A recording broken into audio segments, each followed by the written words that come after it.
get started, and people will trickle in as they come. I am going to hit record, and someone else is recording it, just so you all know. I want to welcome everyone. Thank you so much for coming. My name is Polly Rosenfink from Neighbors for Refugees. We will be muting you as well, but if you'd like to mute yourself, please go ahead. And I want to thank you all so much for coming. I want to give a quick introduction to our evening. The Holocaust and World War II created millions of refugees, asylum seekers, and internally displaced people. Many sought refuge, escaping war and persecution. Many were skilled professionals and many were children. There are parallels in the situation today where the number of displaced people has again reached the same levels. Currently, it stands at over 80 million people worldwide. Learning from the Holocaust gives us the benefit of hindsight to be a better place to help refugees today. It points to the importance of promising and safeguarding human rights, such as equality and the protection of minorities. It shows what was done in the past to help refugees, such as the Kinder Transport Initiative that brought thousands of unaccompanied children to the UK. It also humanizes the plight of refugees escaping tyranny. Tonight, we are so lucky to be joined by three people who know and understand the global refugee situation in a very, very real way. I'm going to introduce each person right before they come on to speak to us. And you're all going to have the opportunity in a moment to meet them, but I just want to give you a few quick ground rules. We're going to mute you all during the show, during the event, but after each speaker speaks, we're going to have a Q&A. And if you'd like to ask a question, you'll have an opportunity, just mention it in the chat, and you can come on and ask your question directly to the speaker that you want to talk to. While you're listening, if you have a comment, do use the chat box. If you don't want to ask your question out loud, you can put your question in the chat box and we'll ask it for you. And we're also recording this conversation, like I mentioned, so you can share it with your friends after. And with that, we're going to turn over to Manny in a moment to hear his incredible story and get inspired by his courage, bravery, and continued advocacy for refugees around the world. Manny Lindenbaum survived one of history's greatest horrors and made it his mission to do good. Manny was born in Germany, but was deported in Poland with his family as a child when the Nazi Party came to power. He and his brother escaped to England on what I just talked about, the Kinder Transport. I was very lucky to have Manny and all of our amazing speakers at an event 3 years ago, and I'm so blessed to have you again, Manny. Thank you so much and welcome, and please take it from here. It is so easy to get depressed as the refugee problems that are around the world, instead of getting better, seem to be getting worse. And I am so glad that there are organizations that are making a difference. And just some quick background. Around 1900, my grandfather decided that he needed to go to get out of Dolina in Galicia because it was not a comfortable place for a Jew to be, and it was hard to make a living, the combination. And he looked for a place where they would be welcomed, and he did find one, and that was Germany. And they moved to Hanover, and in Hanover, they did well. They were welcomed. They had as many Christian friends as they had Jewish friends. And they started a business. When maybe 30 years later or so, when my father got married, he moved to the Ruhr Valley to a town called Unne. And he had a small store, and we lived in a little apartment above the store. And my best memories of that is the store and the apartment were always filled up with my sister Ruth with her friends. They seemed to be a lot of them. And they were not Jewish. There were not that many Jewish girls living in Unne. And when very slowly, a depression took place. And with the depression, the train stopped running, people were not making a living, and a party came along and said that what we're going to do is we're going to make the German people take their rightful place in the world. They said the German people are better than anybody else. They even had a name for people like communist Jews and people with disabilities. They called them Niedermenschen, lower people. And they also promised that we're going to have a fantastic economy and everybody's going to be in uniform and we are going to become Germans like we're supposed to be. And they very quickly became popular, and in a more or less free election, Hitler was elected Chancellor of Germany, and he kept his word. The broken economy, he got it together with building up the army, building up the military. He had the kids put uniforms on in school, and in many places, the Jewish kids were not allowed to go to school anymore. In Unna, they were, and I wasn't old enough to go to school, and I wouldn't have been permitted anyway. My brother was coming home every day beaten up and insisted, in spite of my mother's telling him not to, insisted on going back to school the next day. And but things deteriorated. But what really sticks in my memory that our Christian friends who did not, I'm positive, did not like what was happening. They were very, very quiet. My sister's friends slowly, one by one, turned their back on her, and we were more or less isolated. And one of the reasons I know she had so many Christian friends, well, I'll talk about that later. But in 1938, 2 weeks before Kristallnacht, an officer came into the store and said, "You've got 1 hour to get to the police station before we pick you up." And my father consulted with his one remaining German friend, and there wasn't a choice. We didn't have a car. There was no place to go. We really didn't have money anymore because we'd had the J in the window of the store, and people, even our so-called friends, had stopped coming in. So we were poverty-stricken. And there wasn't a choice. And this was Thursday. The reason I know it was Thursday, because they kept us there for 36 hours. And I do remember that people brought us food when we got to the railway station. I don't know who they were. They were not from the authorities. They were private people. And when the sun went down on Friday, they put us on a train. And I don't know why they waited for the sun to go down. Was it to put another indignity on my blind Zeta, who was Orthodox and who'd never traveled on the Sabbath in his life? I don't know, but I can't think of another reason than to heap another indignity on us. And the reason I know it was Friday night, because we were all very quiet on the train. We had very little because we were not allowed to take much with us on the train, practically nothing. And they searched us for money.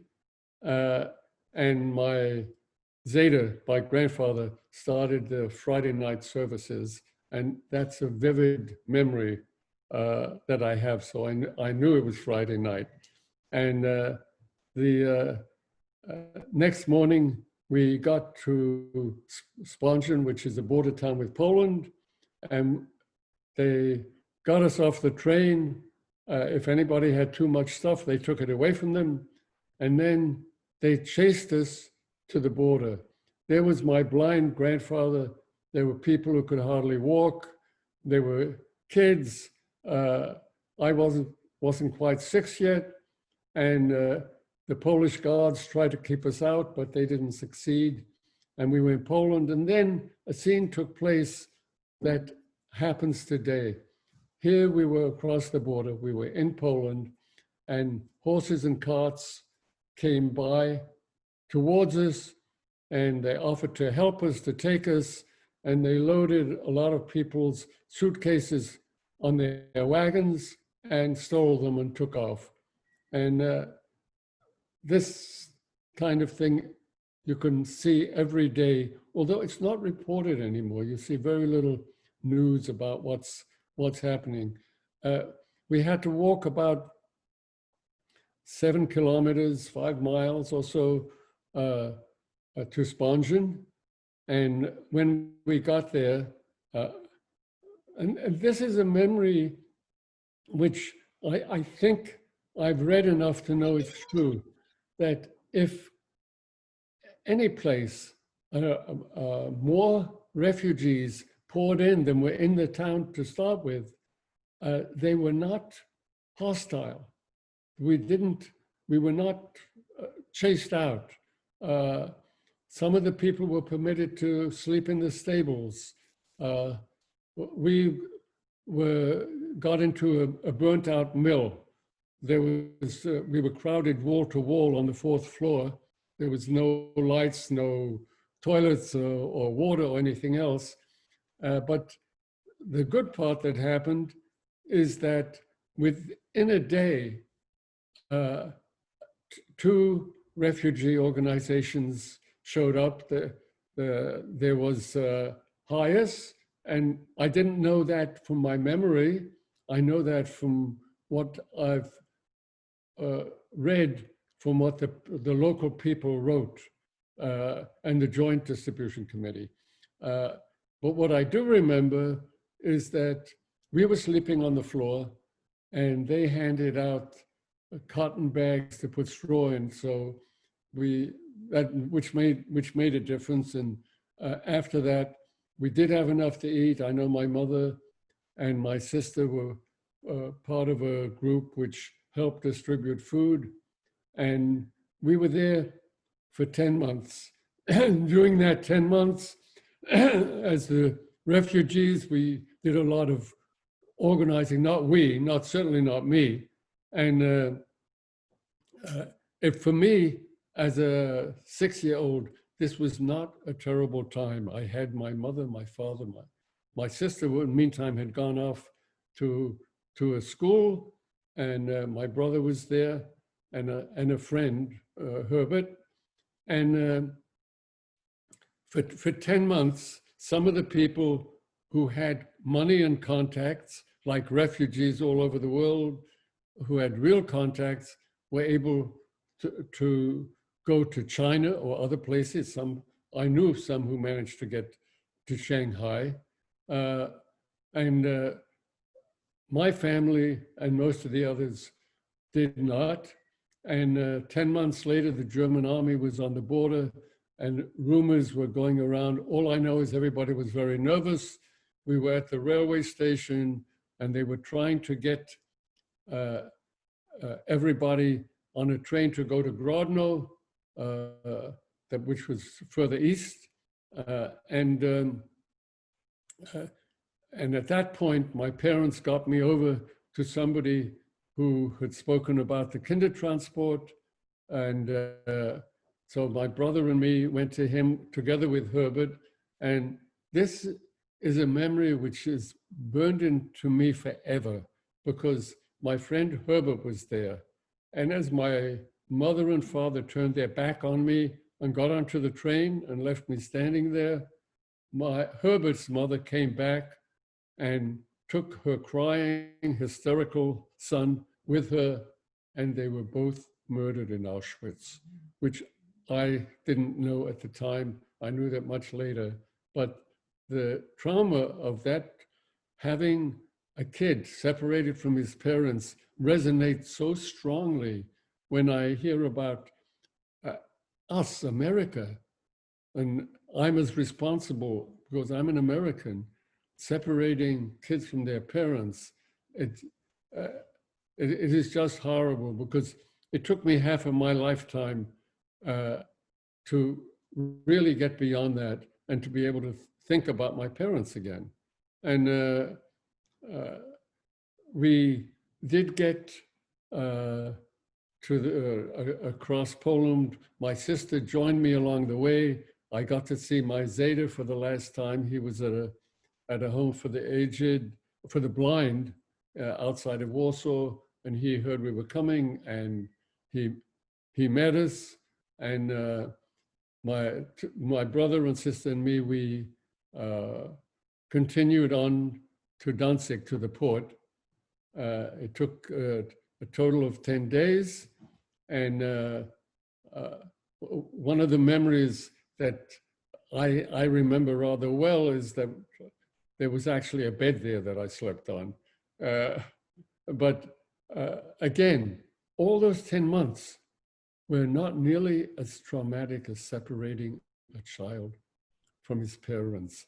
And the fact that we have done that to hundreds and hundreds of kids, some who will never see their parents again, I just can't get beyond it.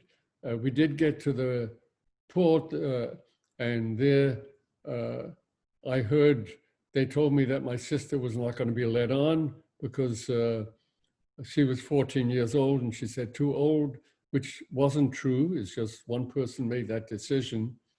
And I ran away. She found me and dragged me back, and they shaved my head. I remember that because I didn't want my head shaved to get rid of the lice.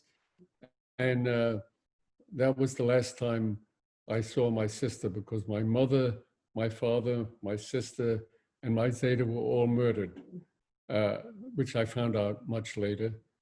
And then again, a refugee thing.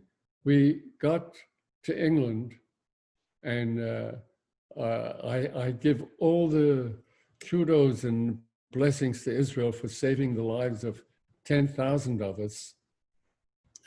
But everybody, I said England, but in England, everybody had a different experience.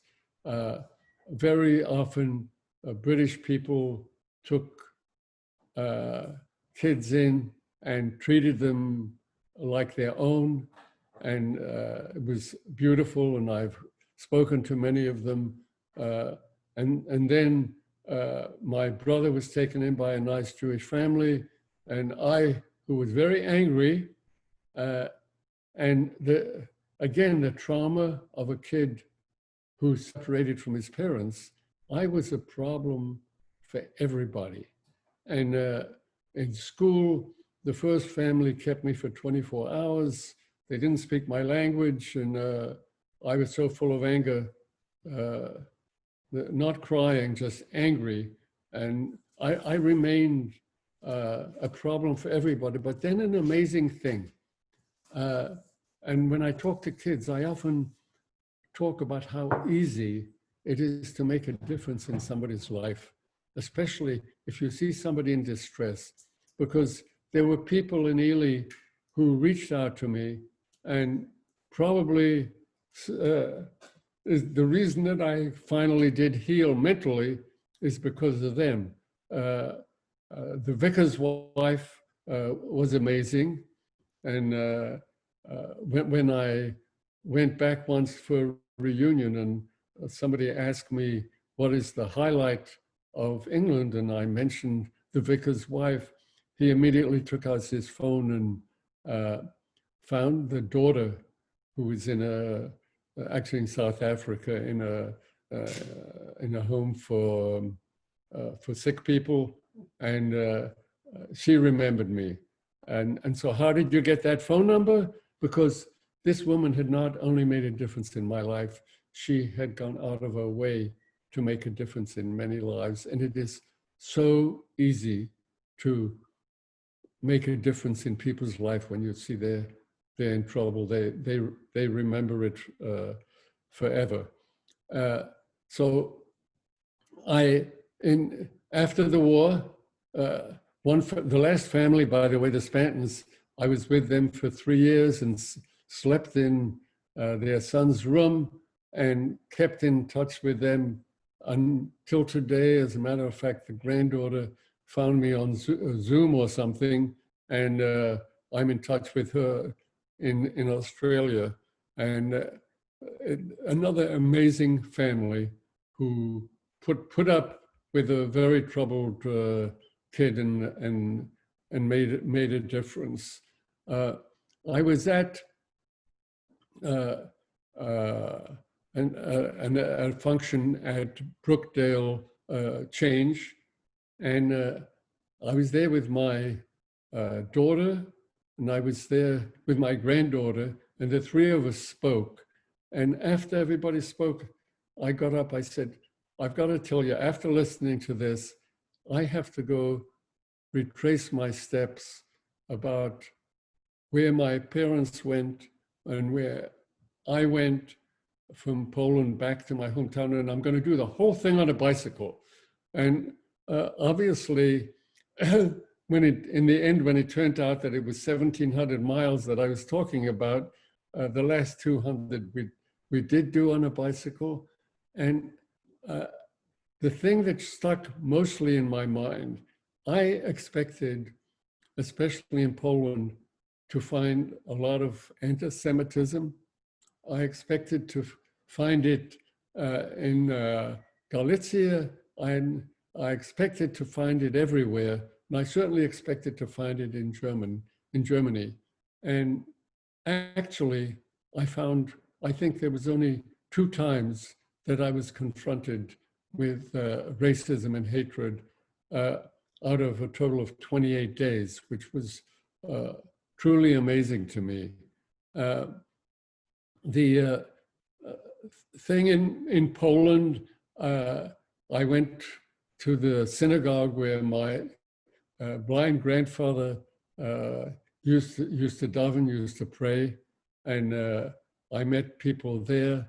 And Annabelle, my wife, came with me for the entire 28 days and helped arrange it, as did Jacob, my grandson, and Lauren, my granddaughter. And when we got to Germany, the rest of my grandchildren and children joined me, and a few of my children joined me across Poland, and made all the difference to me that I was able to stay together. What has impacted me most in my life is my sister. She was like a mother figure to me, and I've spent my life trying to be able to say to her, I'm making a difference. So I have done a lot of volunteering in my life. I've never enough. I feel guilty. I should be doing more. I should always have been doing more. We all should be doing more.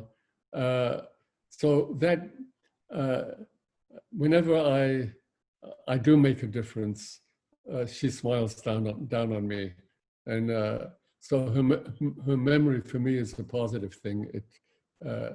It keeps me going, and eventually I was able to understand that my parents made a huge sacrifice in saving my life and my brother's life, because in the midst of chaos, does a parent really turn their back on their child when they, I'm sure, feel they should be protecting them? But I've always felt that I need to make a difference, and I've done it by working with the Holocaust Center at Change and starting a new one at Ocean County College, and I, at one point on a bike ride with the head of HIAS, when we got down to the Mexican border, we went with a minister and we walked across the border, and we met some of the refugees who were still in Mexico, but who could not go back to where they came from. And we got to speak to hundreds of them. And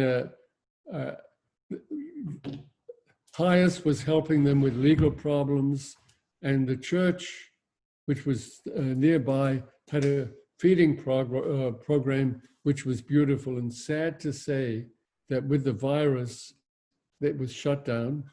And I don't know what's happening with the refugees at this point, but I do know that we need to be more active and we need to make a difference. Thank you.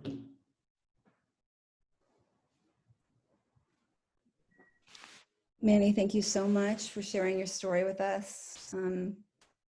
It's such an honor. Before we kick off the Q&A, we do have a special guest on here tonight who agreed to say a few words, and that is your grandson, Jacob. Oh, we spoke this morning and Jacob said he could talk just right after your speech.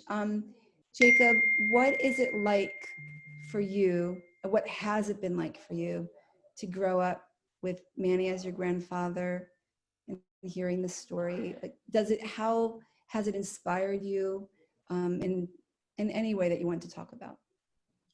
Sure. Can you all hear me? Yeah. Great. I'm Jacob. This is my wife Hannah, and I'm speaking on behalf of all 9 grandchildren tonight.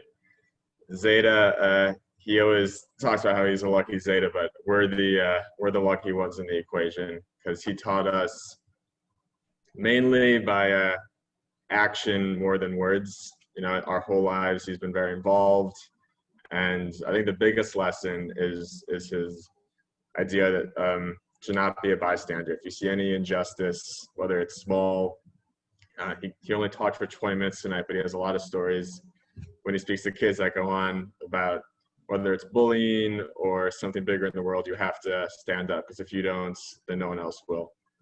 And I think that if you look at his entire family, everybody's trying to live up to that, to be that voice in the world. So anyway. Thank you, Jacob, and thanks for coming. And nice to meet you, Hannah. It's such an honor. So I'd like to give all of you now the platform. If any of you have any questions for Manny, you're welcome to hop right in and take the floor, please. Don't be shy. We're going to have Q&A after each speaker, but Manny is sticking around. He can always hop back in later in the conversation as well, right, Manny? oh, absolutely. Anyone have a question? I'd like to ask a few. I'd like to ask one. Okay. I have a few actually, but I have a feeling people are being shy. What's it like living through the current wave of anti-Semitism that we're experiencing? What was it like living through what happened in Pittsburgh in California after going through what you went through? And this white supremacy rally in North Carolina that we keep hearing about ever since. What is it like? It is a horror, and it does keep me up at night as I hear and see things which were a precursor to the Holocaust. I mean, I'm not comparing it to the Holocaust, but that this is what was happening in Germany before there was any talk of it. But I can tell you what gave me strength. When on the bike ride, I was joined by somebody from my hometown, a young man by the name of Roland, who seems to have been inspired a little bit by me and is working with refugees. He got a job working with refugees, and he is aghast at what's been happening in Germany since our president has given a green light to a lot of this. But he is making a difference. When I got the granddaughter of the woman who I was with told me that because of what her grandparents does, she picked the job to work with refugee kids. And she said she thinks of me when she does it. So from these things, I get a lot of nachas joy. That is definitely nachas. So now we're getting some questions in the chat box. I don't know if you can see them, Manny. I'm going to read them. Or Marcy, would you like to ask your question in person? If you want to, you can unmute yourself. I will ask it. I'll ask it. It says, when you were resettled in England, Manny, in different families, were you and your brother able to see each other, and did you stay close? Let's see, about 2 or 3 years after I got to England, and I was in trouble in school every single day. A stranger came up to me and put his hand on my shoulder. I can still feel that, and said, "Do you know who I am?" And I said, "I have no idea who you are." And that was my brother, who came back to the town. I think it was 3 years later. And the first thing they did when he got there, they called him into the school to complain about his brother. Yeah, that is not a way to handle refugee kids. And I have other horror stories about what happened to some kids on the kinder transport, some that I knew, but the overwhelmingly majority of it was a thing of beauty, and the others were trauma for kids who were taken in by families as servants or farm workers, and had to go to school and work 8 hours a day, and other stories like that. But that does not take away from the beauty of the kinder transport and what the British government did. Wow, that's British something. people. Yeah.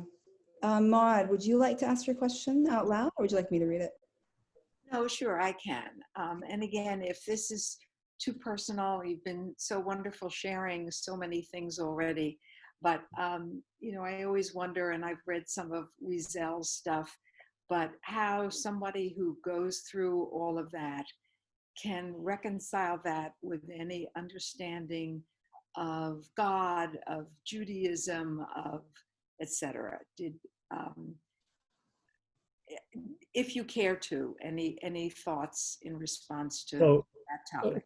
So in England, I was always, nearly the entire time, I was with Christians. And while I did have contact with a Jewish home, and I was required to go there on Shabbos, I was always with Christians, and I had very little pressure on me but I did have a little, but there was no question that in my mind, everything has been taken away from me, and I am who I am, and I'm Jewish, and I stuck it in people's face when they thought that I should do anything else. So no, I never, I felt that was always an important part of me. Thank you. Thank you, Manny. And Randy, would you like to ask your question, or would you like me to read it?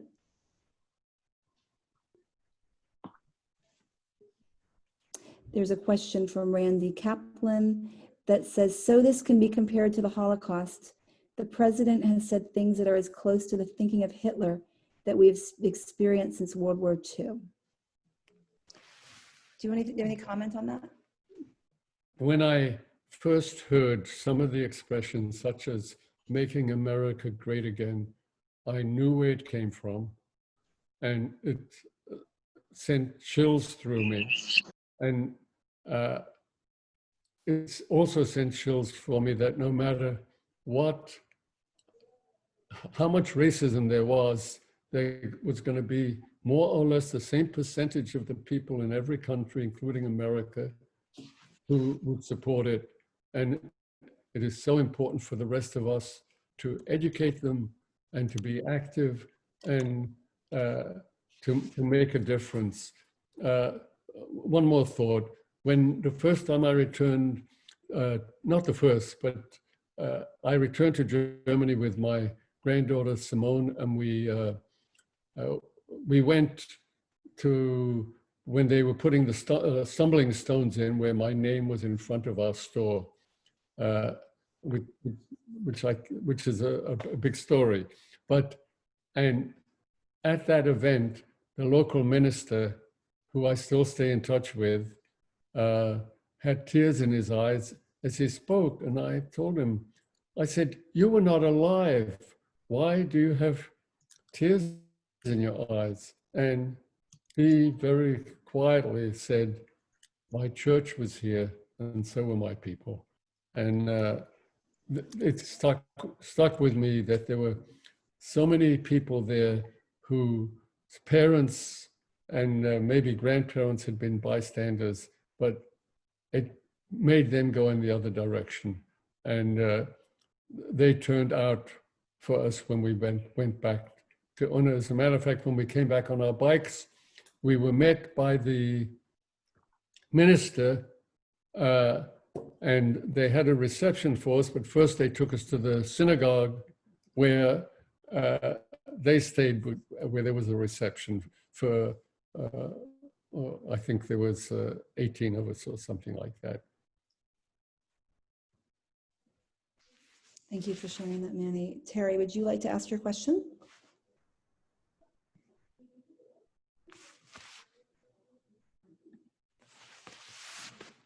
Terry says, well, you already talked about your Jewish identity. There you are, Terry. Okay. Okay. I wanted to ask, how did you retain your Jewish identity if you were living with a minister and his family? Did what you remembered from your first 6 years of life really stay in your mind, or were there Jewish people who stopped by, you know, with challahs, or how did you retain your Jewish identity? I never stayed with the minister. The minister's wife was part of a committee, and she reached out only to the kids who were in serious trouble.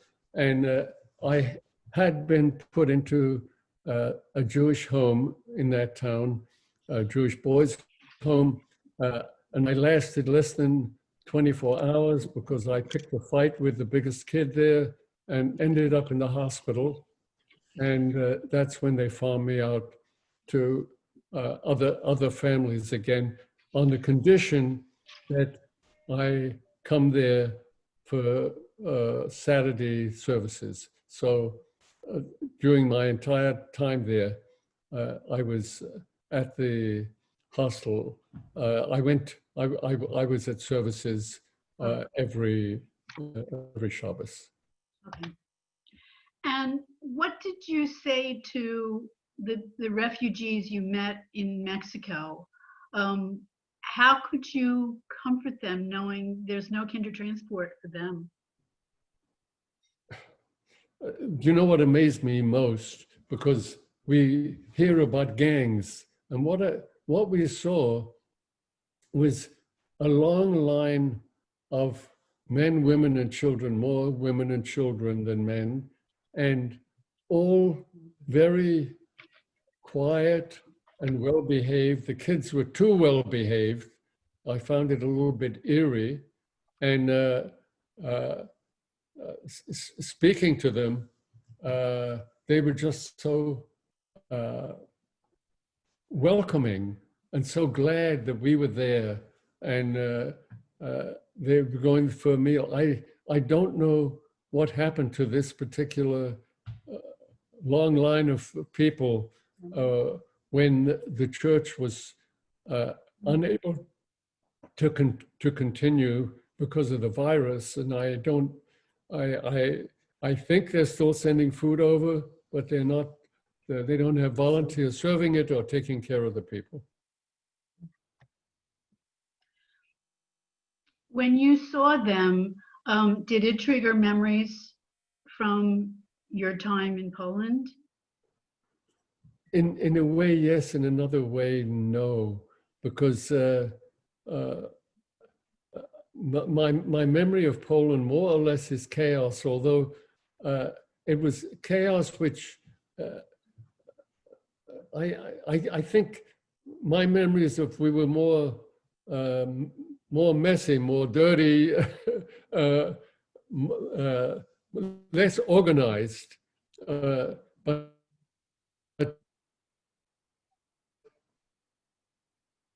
there was no time in Poland that I was traumatized. I was with my family, and the trauma began on that railway station with the separation, and that was the absolute worst. The other thing kids can very quickly become accustomed to as long as they're surrounded with family. Thank you for speaking with us, Manny, and for doing everything that you do.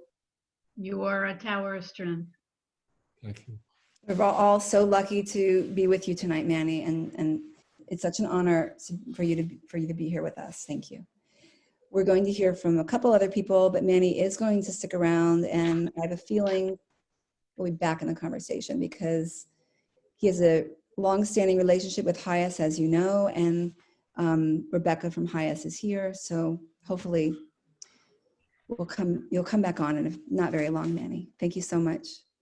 I'd like to now introduce Ahel Fastuk. I've known her for a few years, and I'm also so blessed to have her here with us tonight. She's an activist from Aleppo, Syria, and she was one of Syria's pioneer women demonstrators.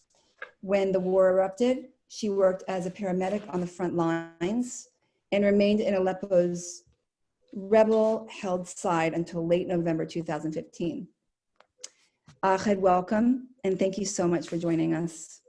Thank you. Thank you, everyone.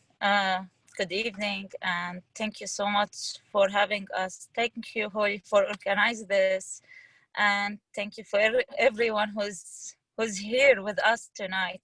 I'm sorry for being late, but I'm still kind of stuck in the middle of the road. But yeah, I'm okay now. You were actually right on time. Thank you. From where should I start? I came from Syria, as you mentioned, in 2015. I came here. Before that, before the Syrian revolution, I was kind of an ordinary person who goes to her work every day and do nothing else, really. We grew up in kind of dictatorship system, in a dictator system where we can't really question or we can't really know what's going on around. We have no opinion, we have no rights, we weren't even human being. We were kind of, sorry to say that, but we were kind of some animals in a Syrian regime farms. So basically we were like kind of just some kind of people on a side. So when the Arab Spring started, I started to organize with other friends peaceful demonstrations. Also, we were trying to raise awareness to Syrian people about the revolution and why this is important to do, and why we really need to overthrow this system and this regime, the Syrian regime. When the demonstrations started to grow up and to get bigger and bigger, the response from the Syrian regime was kind of brutal. They started to destroy everywhere, schools, hospitals, and everywhere. So my family left in early 2011. I left 2015 when I felt hopeless. I felt useless. I felt like kind of, sorry to say that, but I felt like the whole world turned their back to us. So it's kind of like you feel you are dying, but no one cares or no one really hear your voice. But I was surprised actually when I came here. And so when I came here, I was like, yeah, I need to do something. I can't continue my life as a normal person who never been through what I've been through. So I started to look around and to try to find who's really care about Syrians, or who's care about a human beings, or like about us as a human. So when I found actually Hyas, I found a lot of Jewish communities I found my work where I work right now, Multi-Faith Alliance, and other groups. So my first, actually, this is, should I mention it actually? My first event where I spoke was with Holly. She invited me over and I spoke, and that was my first public speaking event that I've done in the US. I was so lucky then. Thank you. I'm a pioneer too. I'm a pioneer like you. It's been like 4 years, I think, 3-4 years. So when I came, I couldn't actually speak English. I encouraged myself, I pushed myself to learn, because I was like, I need to do something. And being here without able to communicate with people, it's going to be worthless. So I started to learn. So almost the first 2 years, I was trying to learn the English language as much as I could, to just be able to communicate with people. Even like first few events, I think the first year of being kind of a public speaker, it was like a disaster. I think like 70% people couldn't understand me. But yeah, I was like, it's fine. They would understand what I've been through, and they would understand that I'm not a native English speaker. Now, after almost 5 years, after like few days, I'll be here for 5 years. I feel lucky, but also I feel like, I don't know, but I still feel this guilt. I feel like no matter how much I do for my people who are still until today, trying to survive, trying to be alive. There are more than 3 million in Northwest Syria. There are like being displaced multiple times from camps to camps, and there are still kind of trying to find way to live. Now in winter, so just today we were talking with my coworkers, with my colleagues, we were talking about how can we help. Some people were like, should we build tents? I was like, yeah, but the tents are like, the last winter, most of the tents were floods. So we should really find like kind of more stable solution for them. So yeah, this is like kind of the disaster that we live in. And unfortunately, no matter how much we do, there is still people who need our help and who needs our support. I'll try to be here for them as much as I can, but without other people who could help me, I think I'm not able to do anything.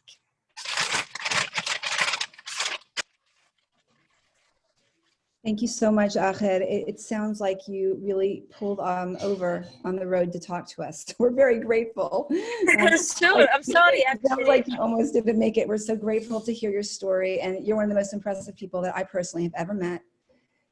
And so thank you so much. I want to give everyone else the floor if you have a question for Ahel. I would also love to know, Manny, how does it feel when you hear other people's stories that are not that far from your own, but from a very different place, of course? You know, there is no difference. In other words, especially when I talk to kids and they think that one is different, the suffering of a parent who loses a child or whose life is disrupted and is chased from one place to another, it's the same suffering. So some say, so why, sometimes I'm asked, so why do we, if you say there's no difference, why do we study the Holocaust? The Holocaust, the only difference in the suffering of the individuals in the Holocaust and others is you had an army running around the world, running all over Europe, looking for somebody who had a Jewish grandparent. And if they found them, it didn't matter if they were 2 years old or if they were 80 years old, they had to kill him. And it is so mind exploding that you could have that kind of stupid hatred when there really is no difference between us, between peoples. There's only a difference in the mentality, not in peoples. And so yes, the suffering of the Syrians is the same suffering that I had, no question about it. Thank you, Manny. And Ahel, you experienced a lot of grief and guilt for those that you left behind, like Manny.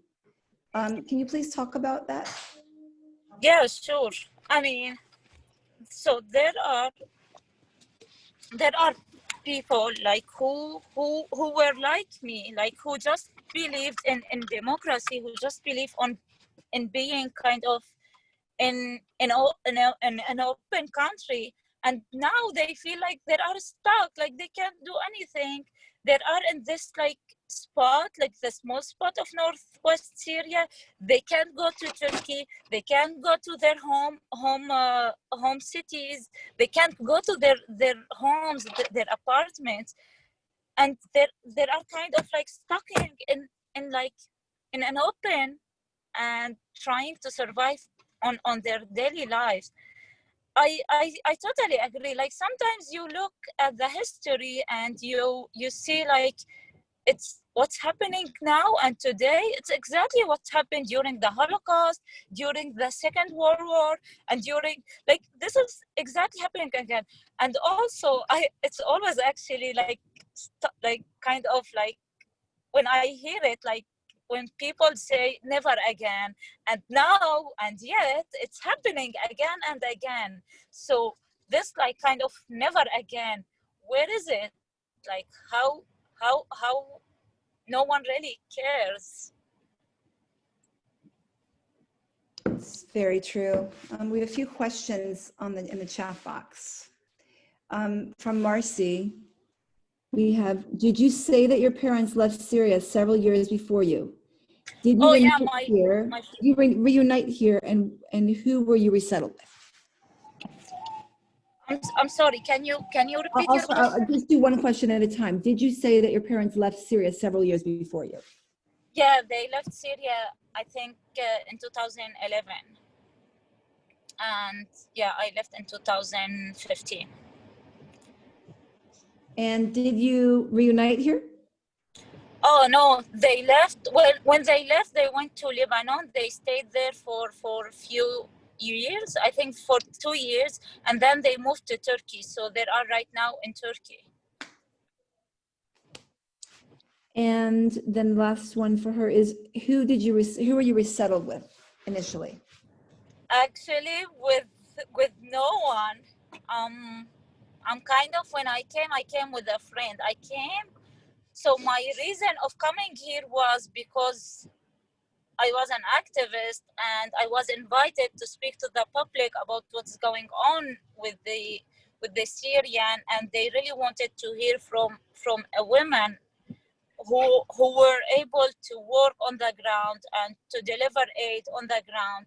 So they just want to see kind of a human face from Syria, not just like a military perspective or a politician perspective. They want just ordinary people who live through what I've been through and to talk about their experience. So when I came, actually I was like, I had few friends who were like, you are lucky to be here, so you shouldn't really go back, and especially you don't know for how long you are going to stay alive. So you should stay here. You should keep helping your people from here. Here you will be able to help more than there. And actually this is true. I found that completely true. After I learned English, I joined Multi-Faith Alliance for Syrian refugees. And I feel right now I'm really able to help my people more than what I used to do when I was there. Thank you. Yeah. And Ruth says, she says, how do you see your future? My future, it's kind of complicated, but definitely I'm going back to school. I'm going to study sociology. Actually, now I'm trying to finish my application. So I'm going back to school. I'll try to be hopefully not in a decision maker, but with like kind of people who make the like the life a little bit easier for us as ordinary people, because I feel like in politics game and in kind of military games we aren't count, so they really like they don't like really like count us. They what was the word, I forgot it. So yeah, I feel like I can do a lot as just someone who really cares about families, about education, about poverty, about like being free and to speak your mind, speak up against anything goes wrong. That's going to be actually my future. And actually, I mentioned this in my personal essay. I mentioned that I don't want to pretend that I don't see the truth again. And for that, I didn't really stay in Syria. That's true, because when you were a little girl, I think you weren't allowed to speak your mind there, right? You were never allowed to speak your mind there. No, never. So you're definitely making up for that. You're doing Yeah. great, and we're so proud of you here. Thank you. Thank you so much, Ahel. Of course, thank you. I hope you can stick around till the end, but I understand if you have to go because you're in. No, actually, yeah, I'll be around. I'll be muted, but I'll be around, definitely. Okay, fantastic. And so our last speaker, everybody, is Rebecca Kersner from Haya. She's the Senior Grassroots Campaign Director, and she's a big ally to Neighbors for Refugees. We work with her so closely. And she's going to put all the pieces together and tell us what we can do to help people today. Because as you all know, the doors are closing harder and faster than ever before on refugees coming to America. As an organization that helps refugees, it makes us so sad. We feel it more than ever. And we're hoping for change as much as everyone else here. And so as you know, there's a great need, greater need than ever, to stand up for what we believe in. And the two people that you've just heard for are so inspiring, and I'm sure want to make you all stand up and fight and for what you believe in too. So Rebecca Kersner, please take it from here, and we'll have a Q&A when she's done. So everyone stick around. Thanks so much, Holly. I'm really honored to be here, and I agree, you know, Neighbors for Refugees is such a great partner to HIAS, and it's really a pleasure to be here. And as Holly said, I was asked to do a bit of a different presentation than what you just heard from the last two speakers, which is really to kind of touch on some of the statistics, some of the policy background of the kind of current situation for refugees and asylum seekers in this country and around the world. So that's a heavy lift for 20 minutes. So I'm going to do a little bit, and then you can ask your questions. So before I do that, I'm going to take the liberty of just saying a few words about myself and where I work. So I work for HIAS, which is the Jewish Communities Refugee Agency. We work in 16 countries around the world. Some examples of that work are trauma support and job skills training for Darfuri refugees in 12 refugee camps in Chad. Support in 8 different countries in Latin America for displaced Venezuelans. Legal support on the Greek island of Lesbos for people who cross the Mediterranean into Greece. Support for asylum seekers coming to the US over the US-Mexico border, which Manny mentioned our work along the border earlier. And that's just some of our work, but that's not what our organization looked like when we were founded. We were founded 140 years ago as a Jewish organization to help Jewish refugees. And our expansion and mission to be able to serve refugees of any nationality, any religion, any race all around the world, that is really a reflection of our values. And what we like to say is that once we helped refugees because the refugees were Jewish, and now we help refugees because we are Jewish. And I think you can kind of see that transformation, if I can be so bold, in like Manny's own story, who he said he was helped by HIAS, and now he is himself an activist for other refugees. So through my personal work at HIAS as the director of grassroots campaigns, I have been able to work with hundreds of synagogues, thousands of rabbis. We've led trips to lobby in Congress. I've led solidarity trips to the border, protests in the streets. We've advocated, educated, held vigils, Shabbat programs, advocacy. And that's kind of the work that I do, is to raise advocacy and awareness of refugee issues, and to make sure that, in particular, the Jewish community is really speaking out as an ally voice in this moment.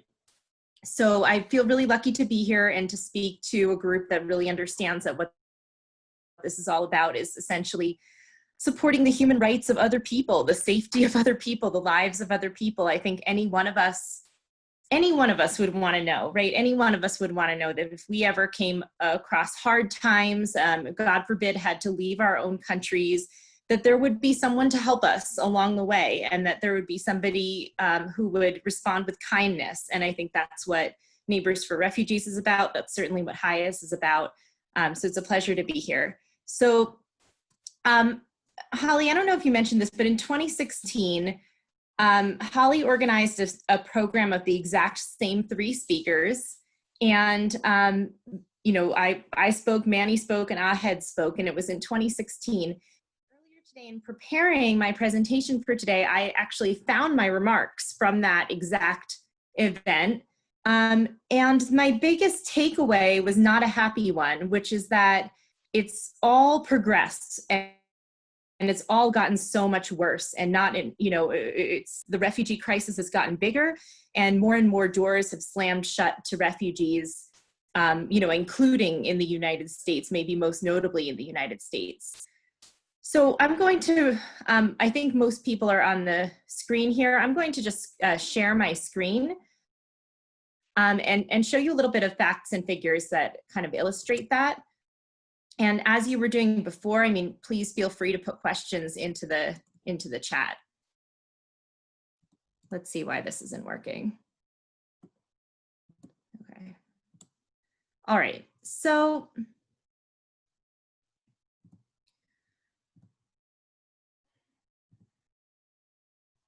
okay, can everyone see that? Yes. It took a minute. Yes. All right. So what we're looking at right now is the largest refugee crisis in all of recorded history.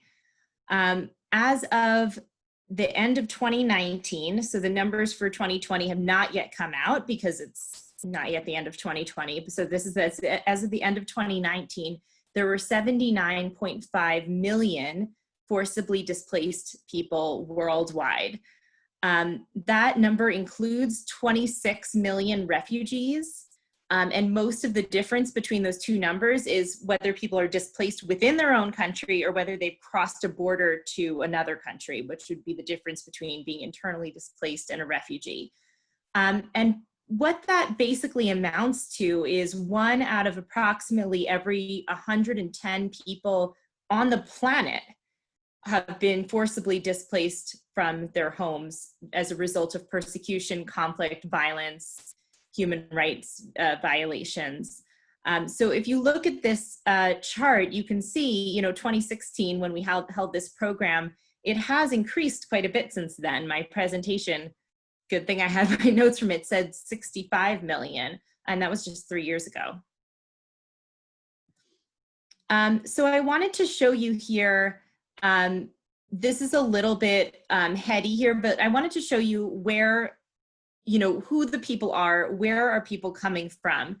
So starting on the left here, these columns in red, these are the places that right now the most refugees are coming from. So by far the largest refugee crisis is Syria, with 6.6 million people who have fled Syria and are now refugees.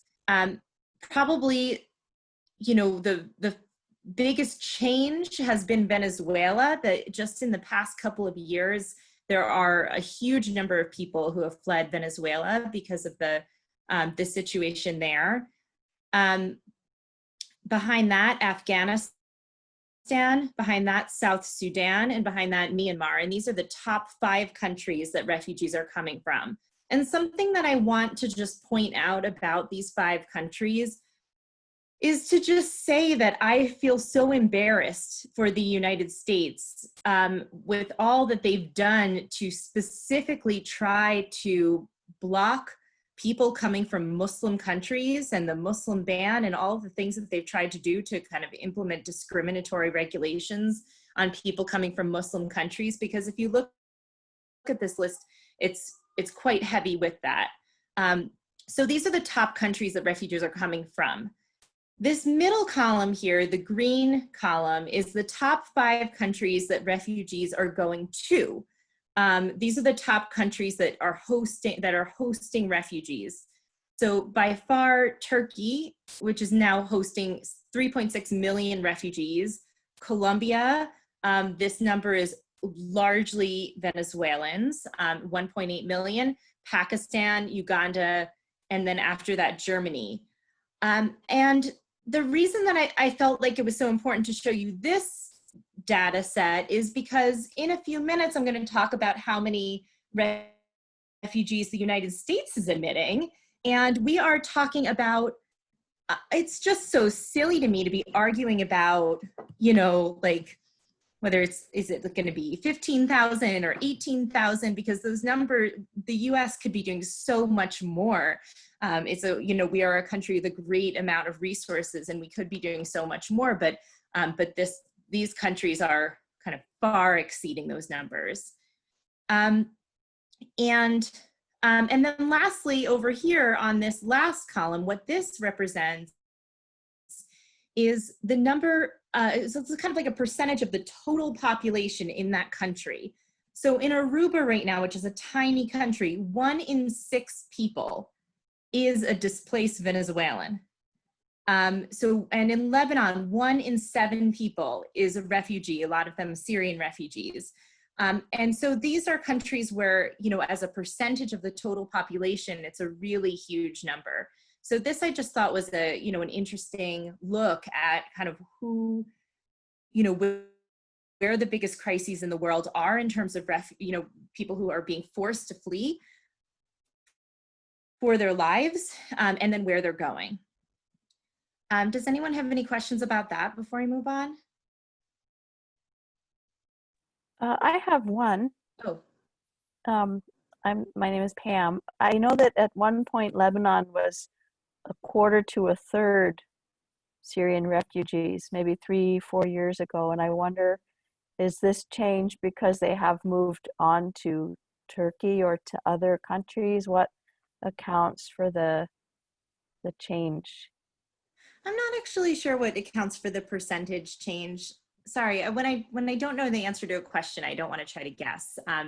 But for sure, I mean, as I think we all know, people, there are very few places that are safe for refugees. And so people do move on, you know, fleeing from one place to the next, searching for safety. And I'm not sure what accounts for the percentage change in Lebanon. So here's this is the exact same data, but just in a map. So you can see, you know, what I think that you probably surmised yourself, which is that the countries that host the most refugees are right next to the countries that refugees are fleeing from, right? Which makes sense. It's logical. People are leaving and looking for a safe place to be. They're going to the closest safe place to be. Okay, so I now want to that's a really big picture. And now I want to bring it to the United States, because this is, you know, this is our context here, right? I was about to say here in Westchester, Holly, but Holly knows I'm not in Westchester, I'm in Philadelphia, but I'm going to say here in Westchester. So in terms of our context here, I want to clarify that there are 2 ways to come to the United States as a refugee. One is through the US Refugee Admissions Program. That's the resettlement program. So someone asked about resettlement before, who were you resettled by? That's the US Refugee Admissions Program. And then the other way to come here as a refugee is to be granted asylum. Those two categories, they are essentially the same thing. They're the same in every way. They're judged by the same criteria in terms of the, whether you kind of meet the definition of refugee, and they are, kind of morally speaking, we're talking about people who have fled their countries and been forced out and are looking for a safe place. And so there really are they are in almost every way the same thing, except how they get here, right? So resettled refugees are approved to be resettled from outside of the country. They're brought here, flown here by the State Department.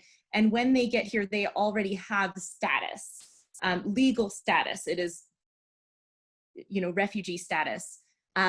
People seeking asylum are showing up at the United States and basically saying, I need protection, and they don't have legal status and they have to apply for it. And right now that's very hard to do. So they're, and of course, until they have status, they are very much, in a limbo kind of state. So to talk about resettlement, before I get to talk about resettlement, here's the definitions. Refugee, an individual who fled his or her home country and is unable or unwilling to return to their country of origin and cannot obtain protection in that country due to a well-founded fear of being persecuted for reasons related to race, religion, nationality, membership in a particular social group, or political opinion. So the thing that I want to note here is that a lot of people fit in that definition. I told you 26 million people, but to me, that definition looks, it actually looks a little insufficient, because there's plenty of people who flee for other reasons. Natural disasters might be an example. Climate migration might be an example, but those are not kind of covered in the protection of refugee. This definition was written in 1951 as a response to the Holocaust, as a response to World War II. And an asylum seeker, an individual who's seeking protection outside their country of origin due to a well-founded fear of persecution at home, but has not yet received any legal recognition or status. Okay, so I want to say that the numbers of refugees around the world, I just want to note what Ahel just wrote in the chat. I just want to say that one of the things to note about the number of refugees around the world is that there's so many people who are not able to go back home. And I think that that's one of the reasons why the numbers are so on the rise, because there are a lot of major global conflicts that are just simply not now or going to be in a long time safe for people to kind of return to where they're coming from, and for those global numbers to go down. And so the need for other countries to provide protection and support is enormous. It can't be that the solution is, wait until people can go home. The need for other countries to step up is really enormous. Okay, so to move on. So refugee resettlement. This is a chart, which I know you can't see the numbers along the side. I was trying to kind of darken it and I had trouble with that. So this is a chart showing the number of refugees admitted to the United States over the course of the 40-year program, the 40-year history of the refugee resettlement program. So I'll just tell you, because I know you can't see it. Over here on the left is where the numbers were in 1980. These high numbers reflect when the US was bringing Vietnamese refugees to the United States in the aftermath of the war. And then it was kind of, for most of the history of the refugee program, it kind of hovered around 70, 80,000 refugees admitted each year. And then only at the end here, if you can look, do we see this huge drop off, which is the past few years of the Trump administration lowering the number of refugees being brought to the United States. So if you take this whole graph and you average it out, the average number of refugees resettled over the course of the entire history is 95,000 refugees a year. And so it is painful to tell you that on Tuesday, the numbers for 2021 were set for next year's resettlement.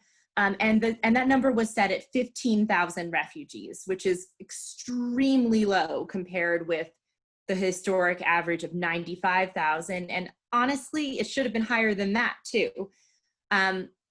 So on Tuesday, it was set at 15,000 refugees. And I won't go into a huge amount of detail here, but in addition to it being set at 15,000, a very large number of restrictions were also put on it in terms of exactly who could be admitted as part of that 15,000.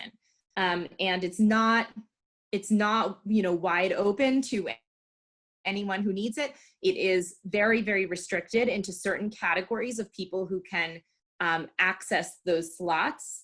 One thing that I just wanted to notice, which was unbelievably painful to see in there, is that there is an outright ban on refugees from 3 countries coming through the refugee resettlement program. And those 3 countries were Syria, Somalia, and Yemen, all 3 majority Muslim countries.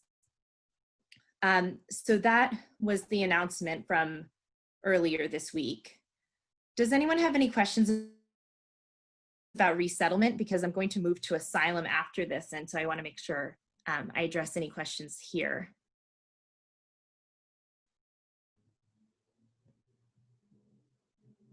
Okay, I'm scrolling through to see if anyone's holding their hands up, and I don't see any. So I'm just going to assume I did such a great, thorough job that I can move forward. Okay. So asylum.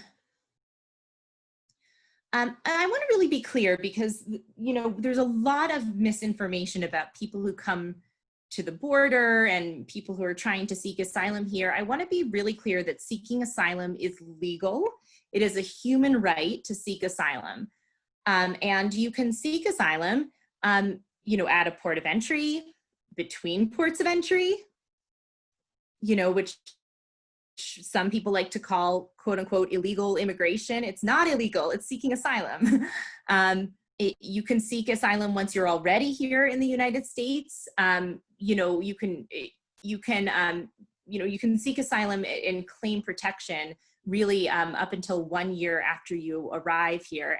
And it is all of those things are entirely legal. There is no illegal way to seek asylum. I just said that 5 different ways because I just want to be extremely clear, because there's so much rhetoric around, who asylum seekers are.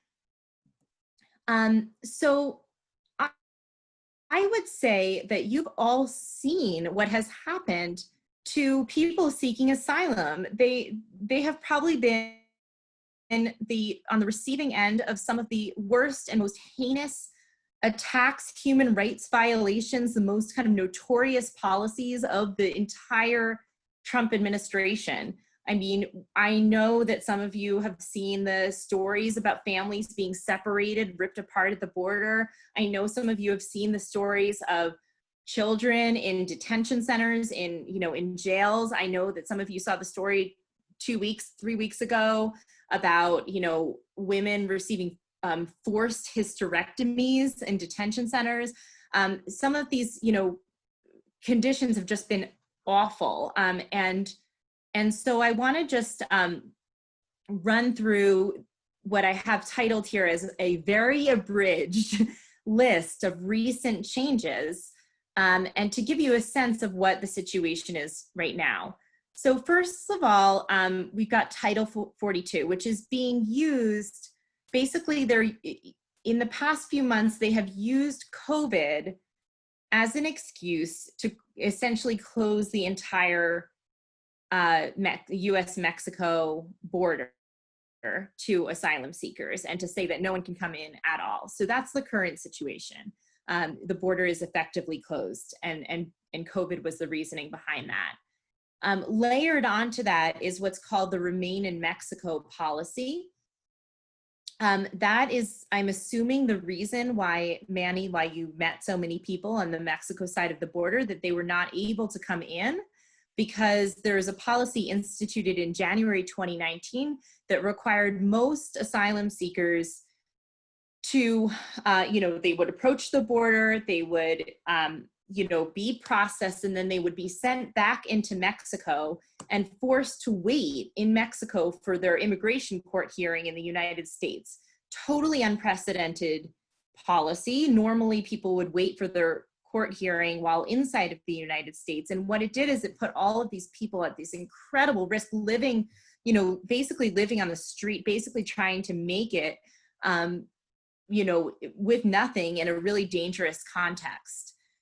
Metering, which was a policy where people, where the Border Patrol agents turned away asylum seekers. It was basically they gave them a number and they said, it's not your turn yet. We're only letting in 10 people today. Come back another day.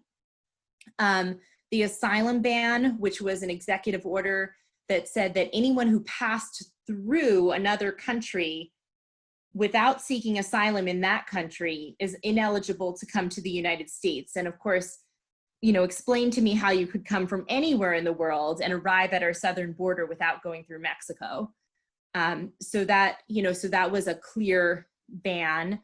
And then, the prolonged detention in terrible detention center conditions. People have been at, there's been huge rates of COVID and immigration detention. People have been, even before that, people were subject to huge health risks, mental health risks. And, I mentioned the hysterectomy issue before. Families were detained, children are detained, and all of this is still happening. And of course, all the people who are in detention, let me just remind you, didn't do anything wrong, right? They're in jail, but seeking asylum is a completely legal thing to do. Long waits for hearings and a huge backlog, and then also changed definitions of who can be eligible for asylum, which makes it much harder when you start to define asylum differently and to say that people who were victims of domestic violence don't fit into, are not eligible, or people who are victims of gang violence, that's not eligible. So there's been a huge amount of things. And right now, asylum is, I don't want to say asylum is dead, although I know some of my colleagues say asylum is dead. It is an extremely, extremely, extremely beleaguered program, and it's been it's really horrifying to see what's been done. I see something in the chat. Someone is asking, does Congress have any role in setting asylum policy, or is it completely a function of the executive branch? Okay, so I think, I'm gonna answer this question in a broader way. I think that we have a lot of fights ahead of us on the on all of these asylum policies, and they are all different. Some of these things were done by executive order from the president. And so, I work for a nonpartisan organization, so I'm not gonna use names, but should we have a different president or a different government, there are some things that could just be overturned, again, by an executive order that could just be done in that way. Congress, has a real role here because they're able to actually legislate some of this and turn some of this into law, as opposed to making it basically up to the whim of whichever president, or, making it up to the whim of an executive order, and then an executive order turned back, an executive order again. And there are a huge number of bills that have been introduced in the House, and some of them have even passed the House, that actually get rid of some of these things. But of course, they would also need to pass through the Senate and be signed by the president, and that was not possible in the past couple of years. And then some of these things require actually a lot more than even just Congress or an executive order. Like, for example, these change definitions were kind of rule changes, and those types of things would take a lot longer to go through. Some of these things went through courts. I mean, it really just kind of is a grab bag.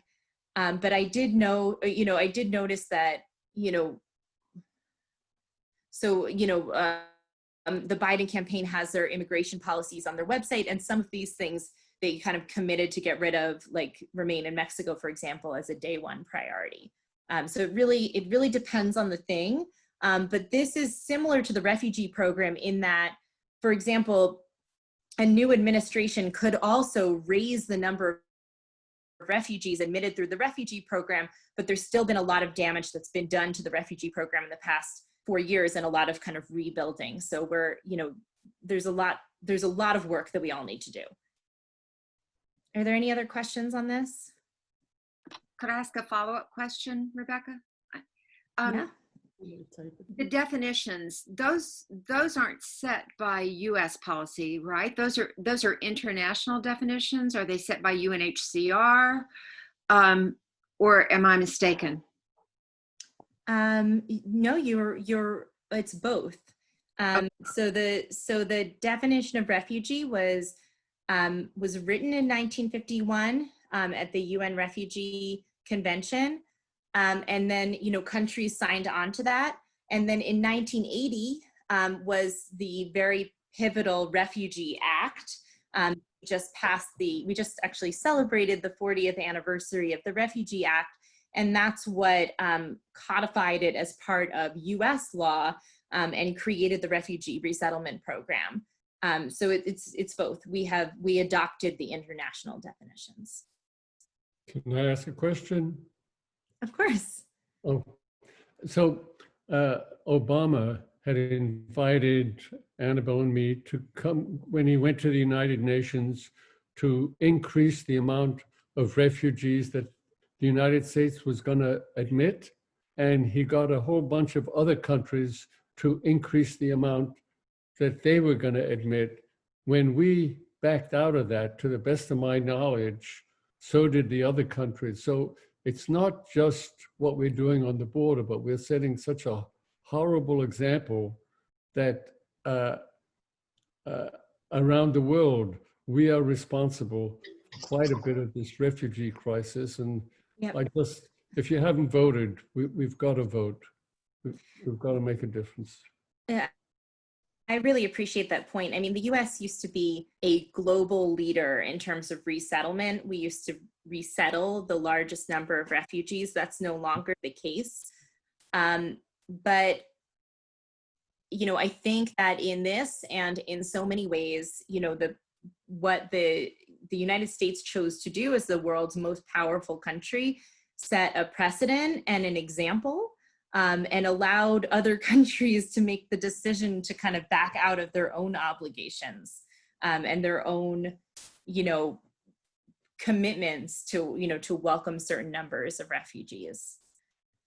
And so we have a lot of power in that regard. And so that's something that should be considered in terms of how we approach the entire global, refugee crisis. So, any other questions on this or comments? So I'm going to I think I'm going to mostly wrap up here in my summary and to say this is what I want to say. Nothing that was on that past slide of changes to asylum policy is remotely necessary. And I think that we've been accustomed to kind of hearing politicians, and I'm not just talking about the Trump administration, I'm talking about for decades before that, talking about, immigration at the border being a problem that we need to solve, and using enforcement to kind of crack down. And I do want to just say here that it is the position of highest, and it is my absolute belief that the United States is absolutely able to have a system that fairly, calmly, humanely, processes asylum applications. I think that there is absolutely no reason to treat people the way that we've been treating people, and there's no reason to block people from coming. There's no reason to deny them access to legal counsel. There's no reason to lock them all into jails. Like, there's none of that is remotely necessary. We could have just a very simple, calm, fair process that respects the security needs of the United States and that respects the human rights of the people that are coming in. And that is what I think that we should all be pushing for. So I just wanted to end this bit by saying that there's a number of ways that you can help. I'm being really general here, but there's a few things I wanted to highlight. One is that, we have an election coming up, and if you're interested, we have something called the Vote for Welcome campaign, which basically what you would need to do is to reach out to candidates who are running in your local area, people who are running for office, and make sure that they are educated about these issues, make sure that they've said something about them, and let them know that as a voter, this is one of the issues that you care most about, so that when they're elected, this will be a priority for them. They will know that this is why the voters voted them in. So making sure that candidates are speaking out. We also have some social media share graphics that you can use to share information about refugees and asylum seekers. I'll show you where all of this is in just a second. We are always looking for people who are interested in doing congressional advocacy and really doing strategic advocacy with us and making sure that we are utilizing the members of Congress to kind of move legislation forward at any given point. And then lastly, I wanted to give a few examples of ways that you can volunteer, but really I think you should all volunteer with Neighbors for Refugees. But here's just kind of a few examples of ways that people in our network tend to volunteer. I guess without being able to give too many specifics, I want to just say to you that there's so much work that needs to be done on this issue to welcome people. There's so much that's needed in terms of international support, domestic support, advocacy, volunteering. If you are interested in being more involved than you currently are, then there is a way for you to do that. And I really encourage you to reach out to me, to reach out to Holly, to kind of figure out and to figure out how to get you plugged in. So here's just some links of how you can get involved. The Vote for Welcome election campaign is highest.org/vote-for-welcome. General ways to get involved, highest.org/take action. And then I also have this Facebook group, the Jews for Refugees Facebook group. And in that group, we post opportunities to take action pretty frequently. And then lastly, this is my email address, and you're more than welcome to reach out. Rebecca, thank you so much. There is a question in the chat box. Can you see it? Yeah, hang on. Are refugees allowed to travel and lead normal life in the US once they acquire refugee status, or do they have to pass through a regularization program to have such rights? Sorry, does that mean travel within the United States? This is from Ngozi. Ngozi, would you like to chime in? Yes. Thank you. Can you hear me? Yes, travel within United States, within the States. Yes, yeah, refugees can definitely travel within the United States once they arrive, and many people do. Okay. Even asylum seekers too? Before yes, they get refugees. Yes, but you need to kind of re-register so that so that your court case travels with you to the next place, and it becomes very complicated with things like work permits. They make it easy listen, I don't want to be giving legal advice on this call, like if you know, so, but they really don't make it easy for people. But once you have refugee status, once you're here with legal status, I mean, yeah, you're an American, and you know, and so people definitely do travel around. Okay, thank you. Thank you so much, Ngozi. Does anyone else have a question for Rebecca? Terry, would you like to ask it out loud? You're on mute right now.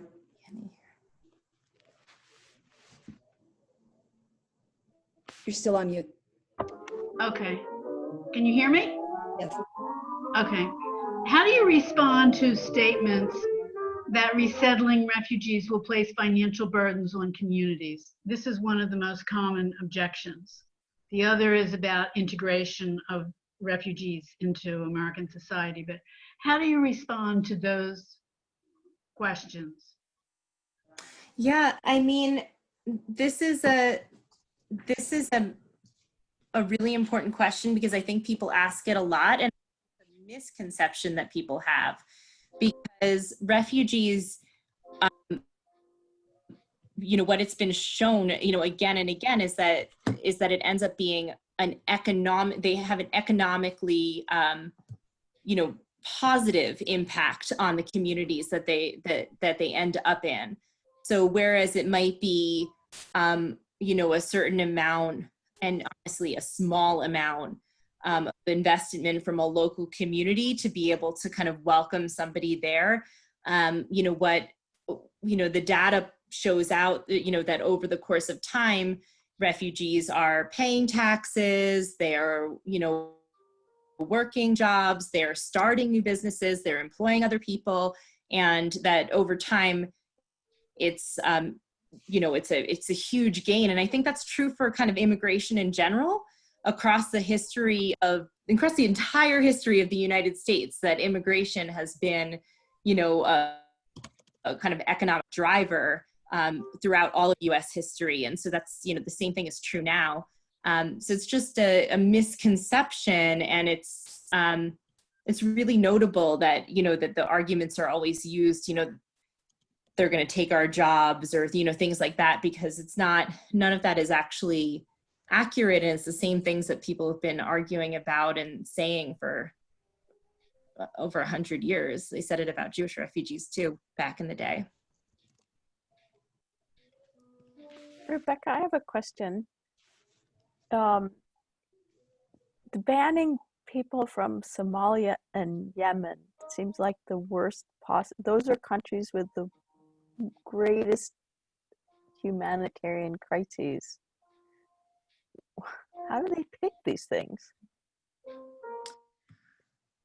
I can't speak for the Trump administration, but what they wrote in their report, the announcement from Tuesday, which by the way was released at about midnight, they didn't even, like, you know, in the middle of the night, they released it. And basically, it said 15,000 refugees, and it had a breakdown of, you know, how those 15,000 slots could be used and not used. And it said very clearly in there that because they are high risk, I'm assuming that they're saying that they think that people could be security risks to the United States, that they're not admitting people from Syria, Somalia, and Yemen, which are 3 of the worst humanitarian situations in the world. And all I can say is that it is cruelty at its highest form, and it's bigotry. Like, I mean, I'm not like pulling punches here. It's anti-Muslim. It's really horrific. I mean, in my opinion, it's really. Yeah, okay. And the reason I mentioned just the other 2 and not Syria was that we had already spoken of Syria, and yeah. The others are also terrible, but all 3, it's absolutely unconscionable. Thank you, Pam. We have another question from Jennifer Young. Rebecca, which countries are doing asylum and refugee policy right? You said we have the capacity to do it. Who is doing it well?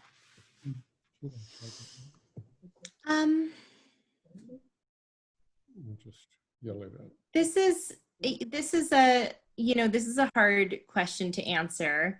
I think that, Canada does this well. They've admitted a lot of refugees recently. They have many fewer people requesting asylum there. So it's hard to kind of compare across that line, although, I don't see them committing the same atrocities that we would commit here, but they also probably don't have the same level of demand. There are countries that have taken steps to admit large numbers of people. A couple years back, Germany did that. There are countries that host a huge number of refugees, like Kenya, like Turkey. I'm not saying those countries have great policies, but they do host very large numbers of refugees. I do think that the US could be a leader in this regard, because we also have the history of it. We are theoretically proud of our history of being a country that was built by immigrants, and where the majority of people came here as immigrants, or their families came here as immigrants. And I think we're really the ones to set the standard. I could add that Uganda also receives a lot of refugees. You had it on your map, and they treat them quite well in the sense that they have more liberties, can seek employment, yes, are not constrained physically at all. Absolutely. As somebody who was helped by HIAS in 1938 and again in 1946, I think it's so important to support HIAS and other refugee organizations. Thanks so much, Manny.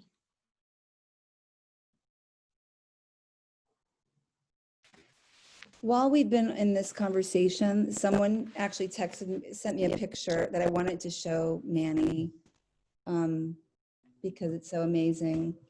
So if you all hold on 1 second, my son is going to put it on for you because I'm not good at this part. Manny, see if this rings a bell. Do you see it? Not yet? Hold on. Doesn't matter. It's okay.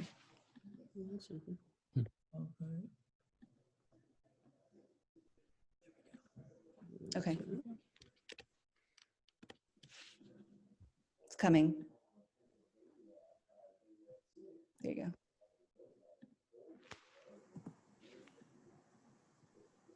Not going? There you go. No? No. Wrong picture. One more try.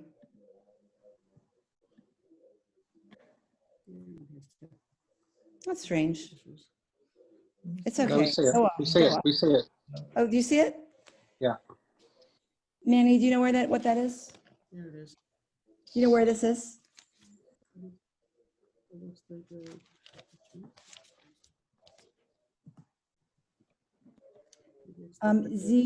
ZHASYN, the border rail station where you and your family were maybe taken after Kristallnacht.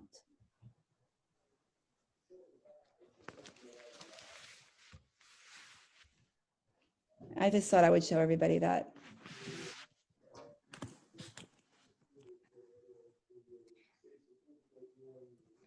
Manny, does that look familiar? Well, if you're asking me, I was long time ago. Yeah, I was 6. Yeah, we were in a huge throng of people. Yeah. Who were running, but I was nice and close to my family. Well, I did have some pictures, as you know, Manny, and I had some technical glitches while you were talking. So if anyone wants to see them, I will post them on our Facebook page for everyone to experience. It is 9:15, so I won't keep you any longer. But everyone, thank you so much for coming and for joining us tonight. And for our amazing speakers. And to Annabelle, I have to thank you so much. I'm Manny's wife, who everyone can hopefully see now on the screen. She helped me with all the preparatory and planning to make this happen with you, Manny. So Annabelle, thank you. And that's a wrap, everybody. Thanks for coming. Have a wonderful night, and let's all vote. Please vote. And thank you for joining Neighbors for Refugees.